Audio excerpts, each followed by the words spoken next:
Subbreaker setia kaum review, yuk kita ngembangin channel kesayangan kita bersama ini. Dengan cara apa? Ya subscribe, like, dan tinggalin jejak kalian di kolom komentar. Nggak usah basa-basi, kita langsung aja ke Aku Bukan Dewa part 19. Nampak terlihat wajah gembira dan ceria dari Lucy setelah kepulangan dari konsultasi dengan psikolog Mang Linji.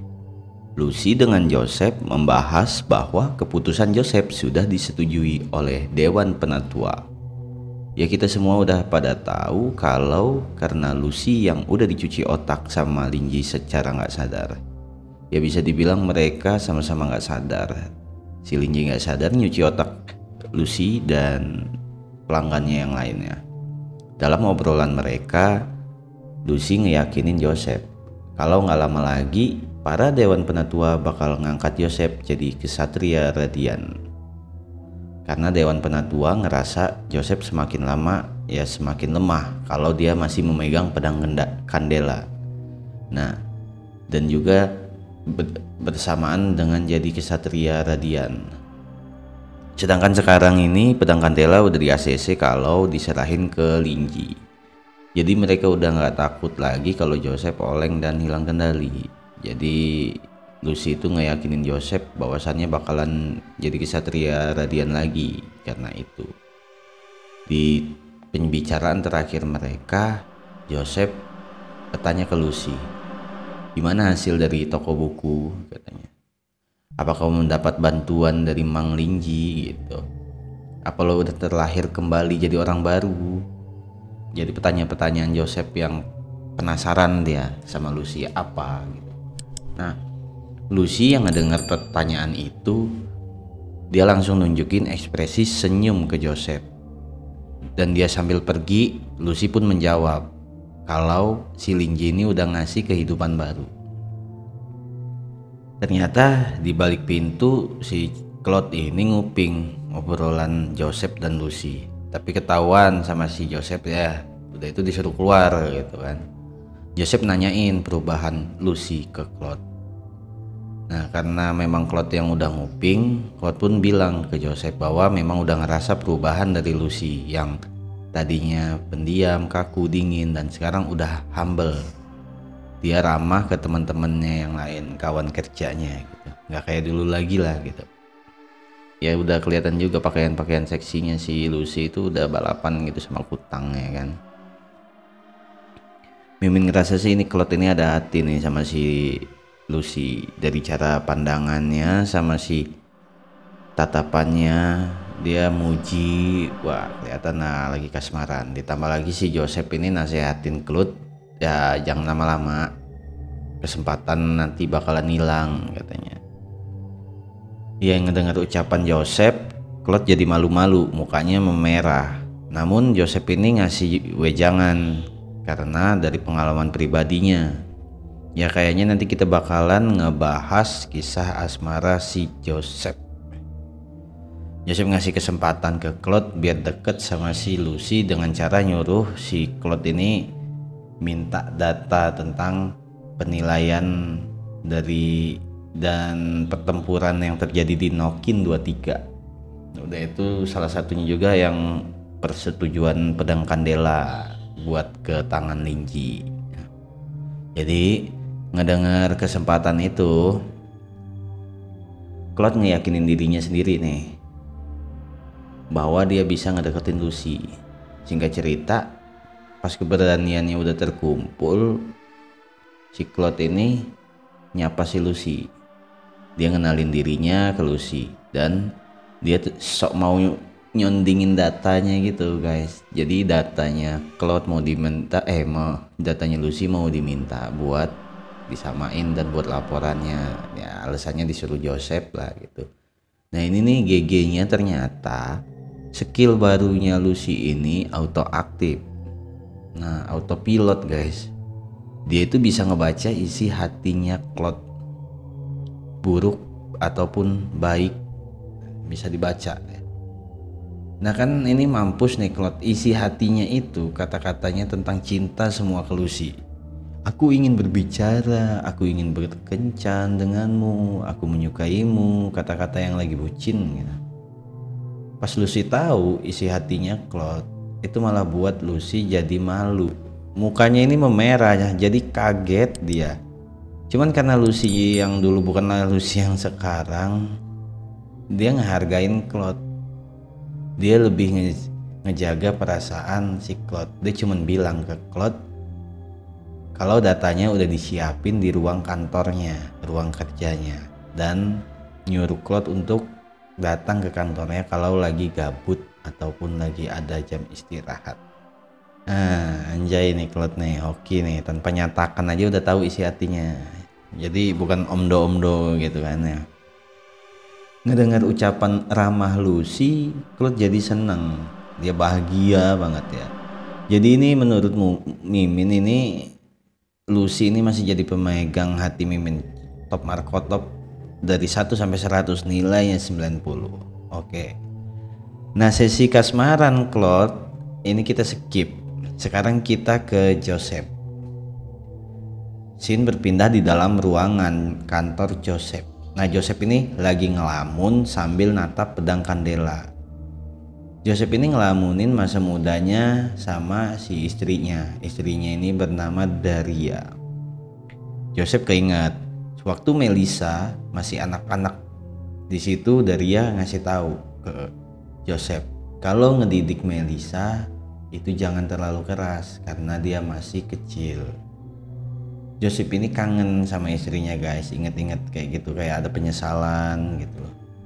Udah bete kali dia nyolok pakai tangan besinya, anunya itu udah kapalan ya, kegesek sama tangan besinya. Bangsat. Itu momen terakhir Joseph ketemu Daria. Daria ini meninggoy karena ngejalanin misi, jadi dia diutus buat melakukan misi dan gugur gitu. Kalau di komiknya ini belum dijelasin misi apa yang dijalani yang sampai dia meninggoy ini. Tapi kalau di novel mungkin sih udah sih. Nah, sampai di sini dulu ya. Di sini nih Joseph udah sadar lagi lah, udah keinget lagi dari lamunannya. Scene berganti ke toko buku Linji.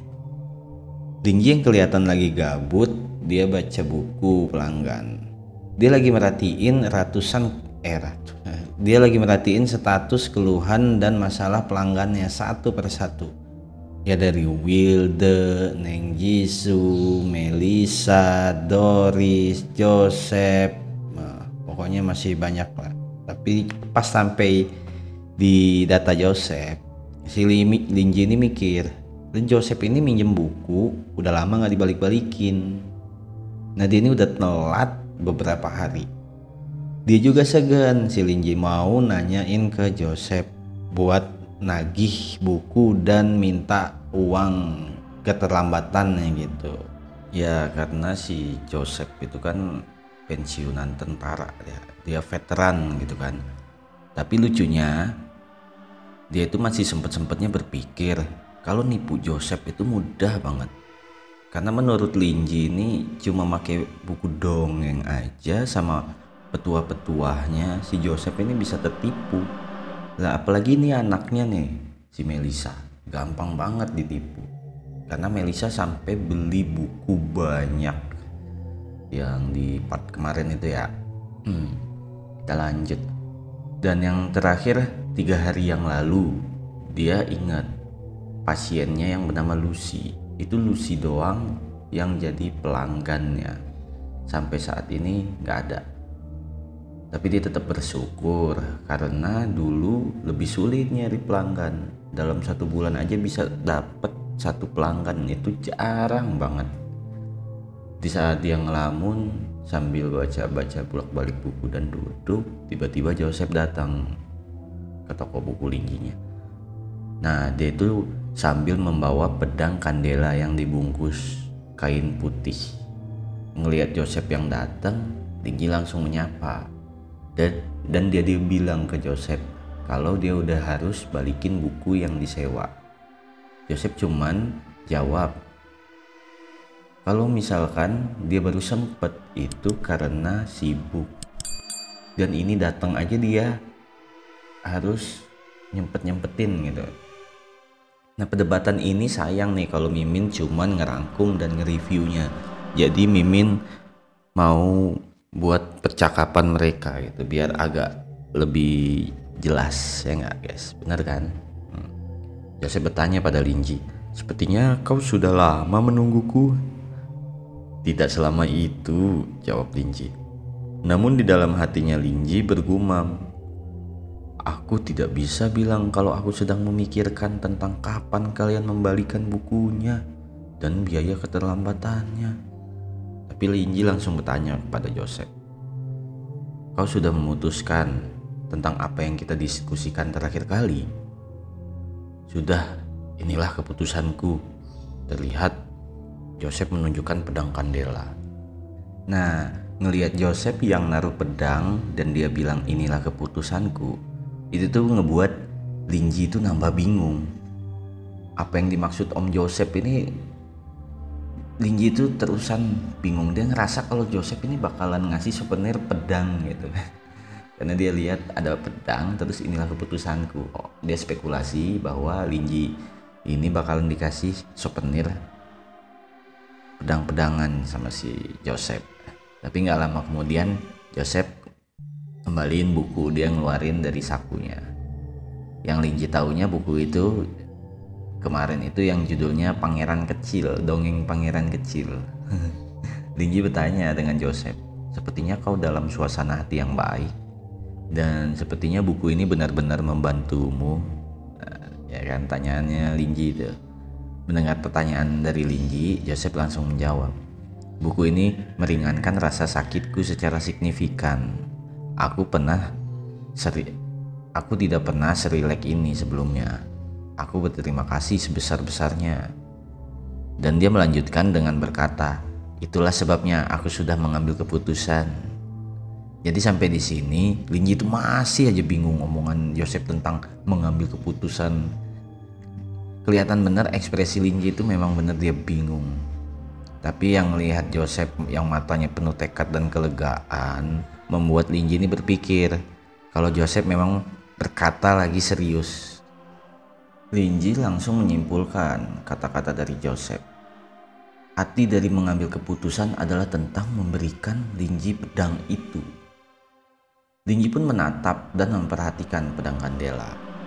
Dia menilai pedang itu sangat mewah dengan lapisan emas dan dia menebaknya bahwa itu adalah pedang seremonial. Jadi pedang seremonial adalah untuk pertunjukan upacara di hari-hari besar gitu guys. Dan Linji juga berpikir kalau Joseph dari bangsawan militer. Jadi dia selain dia veteran aja, ternyata dia dari bangsawan militer. Karena udah dapat kepercayaan dari Joseph, Linji mau mastiin lagi ke Joseph dengan cara dia bertanya, "Apa kau yakin memberikan pedang ini padaku? Itu keputusanmu? Pedang ini pasti sudah diturunkan dari generasi ke generasi. Kau tidak ingin mempertimbangkannya?" Joseph dengan tegas pun menjawab, "Aku yakin. Semangatku mungkin masih bersedia memegangnya, tapi tubuhku tidak tahan lagi. Tidak ada orang lain yang cocok untuk diwarisi. Pedang ini terlalu berat. Aku tidak ingin memikulnya terlalu lama. Jika kau mengambilnya, kami sangat berhutang budi dan berterima kasih banyak. Pedang ini sangat berharga untuk bangsawan militer, tapi dia sangat percaya diri untuk menerimanya. Lebih baik aku menerimanya," gumam Linji dalam hatinya. Linji pun menjawab permintaan Joseph. "Tidak perlu terlalu begitu sopan.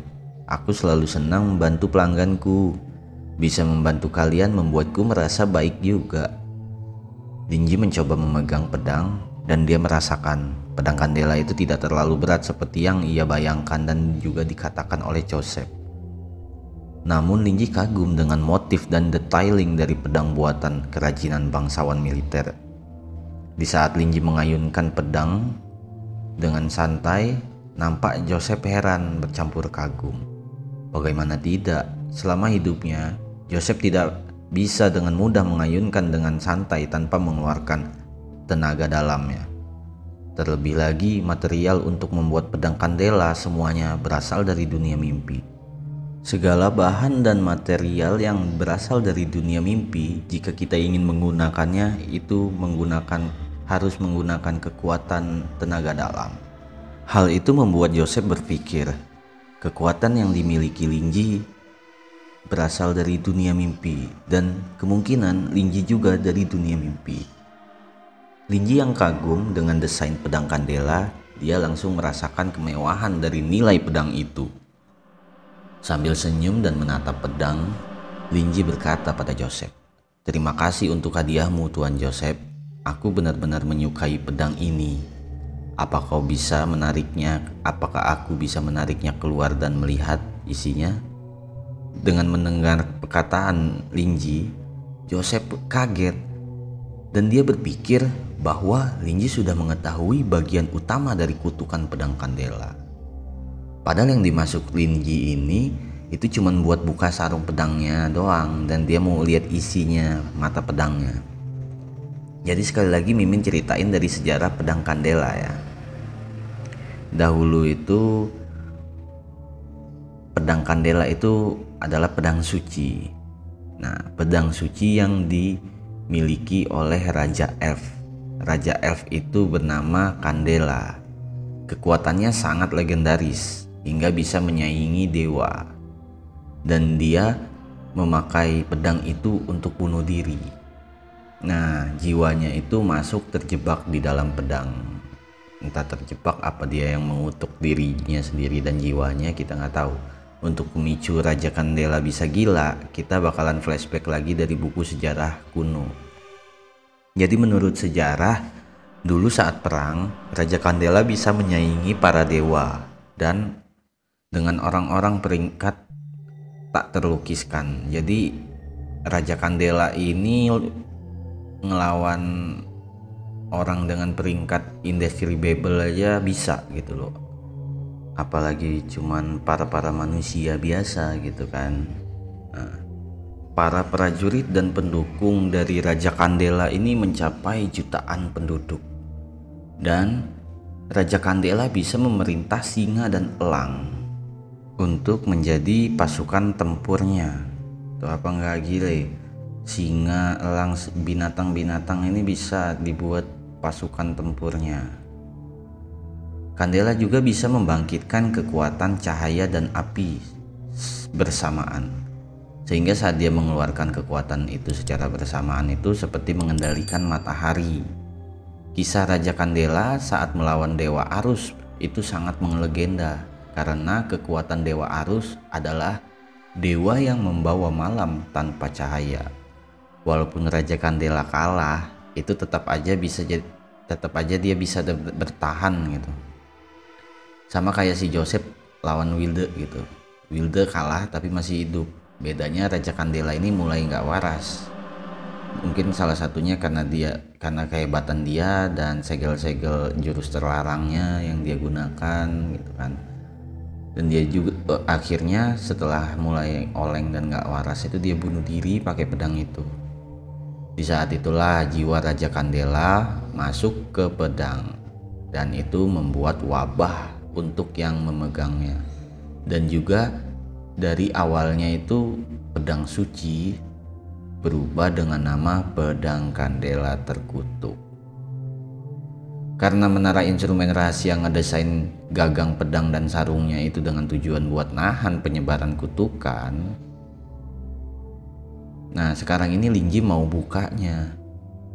Sedangkan kalau pedang itu dibuka, jika orang di sekitarnya nggak punya kekuatan dan mental yang kuat, pasti bakalan hilang kendali dan gila seketika. Jadi itu sejarahnya. Joseph ini kaget Linji mau buka, itu panik. Diantaranya itu kalau nggak si Joseph ya bakal Linji yang kena kutukannya. Tapi Joseph berpikir kalau si Linji ini kan hebat, jadi cuman pesen hati-hati aja gitu. Tapi malah perhatian Joseph ini diartiin kalau nggak hati-hati, dihatiin Linji nih ya, kalau nggak hati-hati nanti bisa luka karena pedang itu tajam gitu. Jadi perhatian banget gitu si Joseph ini. Linji berpikirnya kayak gitu. Nah pas pedang ini dikeluarin dari sarungnya, ada situasi pandangan yang berbeda. Yaitu yang pertama pandangannya si Linji. Momen dia ngelihat pedang kandela pas dibuka, nampak cahaya putih bersinar yang menyilaukan isi ruangan. Dan itu malah buat dia nambah kagum. Nah kalau pandangan si Joseph ini yang kedua, saat pedang itu dibuka, keluar aura jahat hitam yang menakutkan, yaitu kutukannya itu ya, berwujud ular yang udah siap nyerang si Linji. Joseph udah ngerasa takut banget, perasaan takut yang gak pernah dia alamin selama hidupnya. Nah yang awalnya kutukan pedang itu mau nyerang Linji, seketika sosok misterius hitam mencegahnya. Dan itu nyerap kutukan yang ada di, pokoknya itu mengendalikan pedang itulah. Misterius itu, sosok hitam misterius itu. Jadi itu malah balik arah nyerang si Joseph. Di saat detik-detik kutukan itu udah mulai nyerang dan hampir nyentuh Joseph udah panik banget itu tuh di posisi itu. Linji yang dari tadi fokus cuman matanya ke pedang ngenilai ada debu itu. Pedang itu tuh ada debu, jadi kayak kotor gitu. Ada pedut, tau lah ya. Jadi digibasin tuh pedang itu sama dia, diayunin, digibasin. Ternyata efek dari kibasan pedang dan segala kutukan jiwa yang ada di pedang itu langsung hilang. Dan pedang kandela itu udah terbebas dari kutukan. Udah terbebas dari kutukan, hal yang sepele doang guys. Joseph benar-benar kagum ngelihat kehebatan dari Linji ini. Di saat ini nih Joseph udah momennya nganggep Linji ini legend lah, indescribable, tidak bisa dia lukiskan, tak terlukiskan. Karena apa kagumnya? Ya karena kutukan kandela itu bertahun-tahun nggak bisa ditanganin sama menara instrumen rahasia. Sekarang udah hilang cuman hitungan menit. Bayangin. Beda hal dengan Linji. Karena ngerasa udah dikasih pedang istimewa dari Joseph, dia ngerasa nggak bisa balas budi yang sesuai. Linji cuman bisa ngasih Joseph buku gratis. Dan dia nyuruh si Joseph milih sendiri sesuai keinginannya. Tapi Joseph yang masih syok, dia cuma bisa bilang tidak terima kasih katanya. Joseph nggak berani milih asal-asal buku karena dia ngerasa masih harus dibimbing sesuai anjuran dokter Mang psikolog Linji, ya banyak julukan dia lah. Jadi dia masih belum berani, apalagi ngelihat kehebatan si Linji itu ngibasin pedang aja langsung hilang itu semua kutukan itu. Dia applause banget dia sama si Linji. Linji pun berusaha berpikir keras mencarikan buku yang cocok untuk Joseph. Walaupun sebelumnya Joseph sangat suka buku genrenya dongeng kerajaan, namun itu akan membosankan menurut si Linji ya. Jadi dia mencoba untuk merekomendasikan kepada Joseph buku baru. Jadi buku baru yang dia kasih itu pas sudah dapet itu berjudul Saat Bintang Sejajar. Itu Joseph itu buku Saat Bintang Sejajar itu pandangan dari Joseph. Nah tapi tentunya beda dong kalau dari Linji, namanya itu bukan Saat Bintang Sejajar. Nanti kita bahas di situ. Setelah Joseph mengambil buku itu dan dia mencoba membukanya pelan-pelan. Ya seperti pasien lainnya kan ngebuka gitu, entah dia asal buka. Nah, setelah dibuka itu pasti kan langsung halusinasi.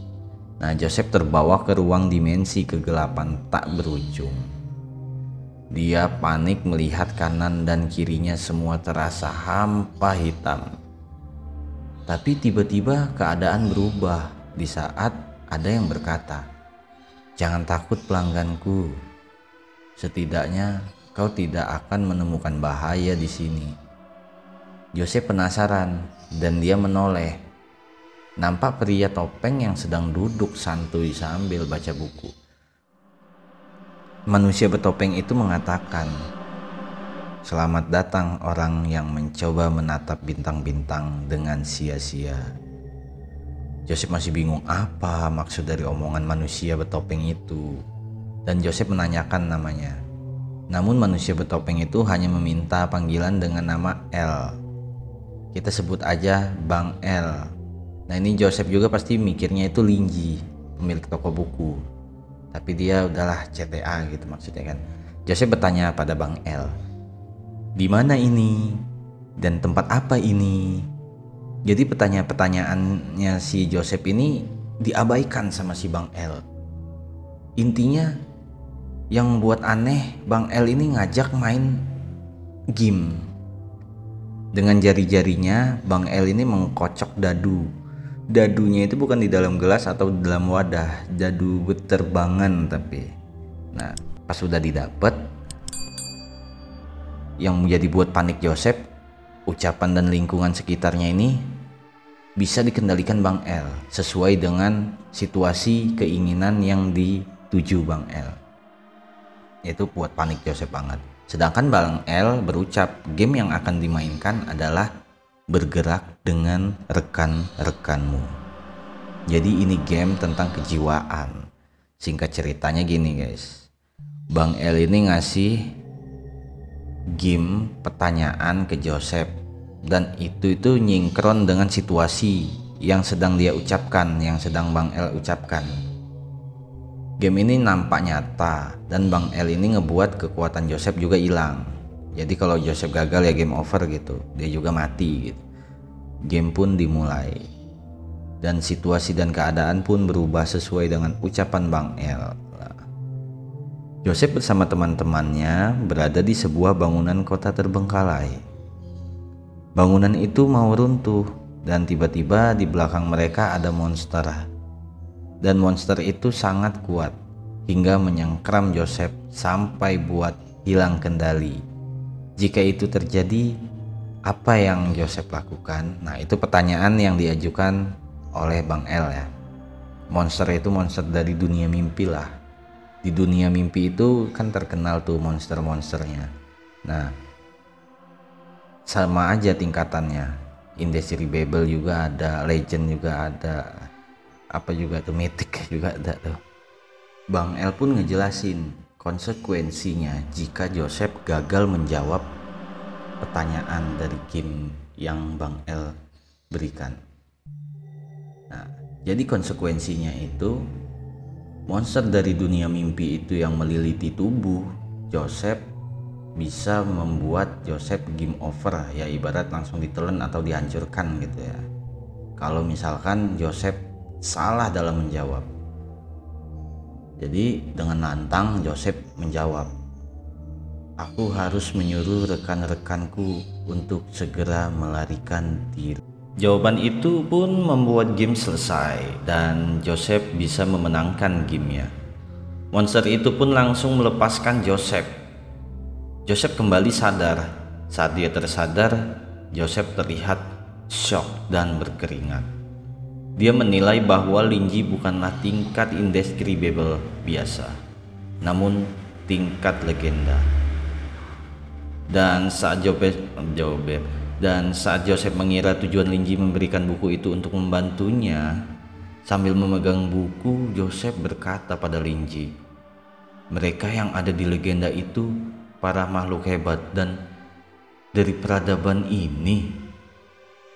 Apa dari dunia mimpi? Tentu saja pertanyaan Joseph yang tiba-tiba itu membuat Linji bingung, karena buku yang dia rekomendasikan itu adalah judulnya Saat-saat yang Menentukan dalam Sejarah. Apa hubungannya dalam legenda? Tapi Linji pun berpikir keras dan dia mendapat kesimpulan bahwa Joseph susah dan sulit untuk memahami karya-karya dari buku itu karena penciptanya adalah legendaris. Jadi dia ngejawabnya dari pertanyaan Joseph itu kayak gini nih, tentu saja mereka adalah monumen-monumen peradaban lama, para saksi dan pembuat sejarah, tapi tidak ada yang abadi. Tidak peduli seberapa hebatnya mereka, karena mereka sudah tenggelam di aliran waktu. Maksud Linji ini udah mate gitu. Aku tahu kau merasa sedikit bingung sekarang, tapi itu normal. Lagi pula, kau tidak bisa memahami banyak bagian dari buku ini. Jangan terlalu banyak berpikir. Yang lebih penting, kau bisa memahami pemikiran di dalamnya. Buat hal itu menjadi berguna untukmu. Jangan goyah. Lepaskan masa lalumu.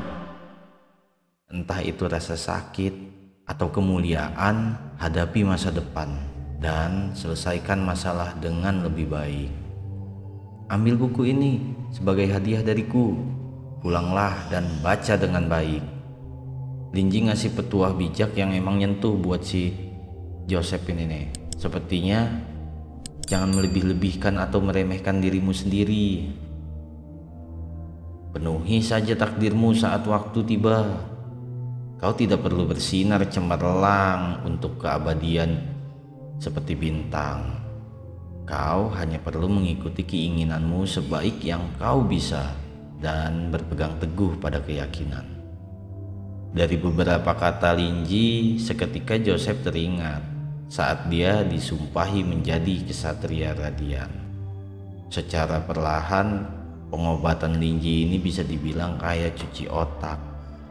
Kalau menurut Mimin nih, kalau menurut kalian ini apa ini? Kita anggap, kita belum tahu lah kalau misalkan Linji ini ternyata entah dia reinkarnasi dari apa God, apa entah dia dirasuki iblis lah, atau bisa jadi mungkin ini telur cermin ajaibnya itu ya Linji reinkarnasinya, kita kan nggak tahu. Tapi kalau menurut Mimin ini memang dia ini proses cuci otak buat cari prajurit, bukan prajurit ya, cari anak buah lah ya.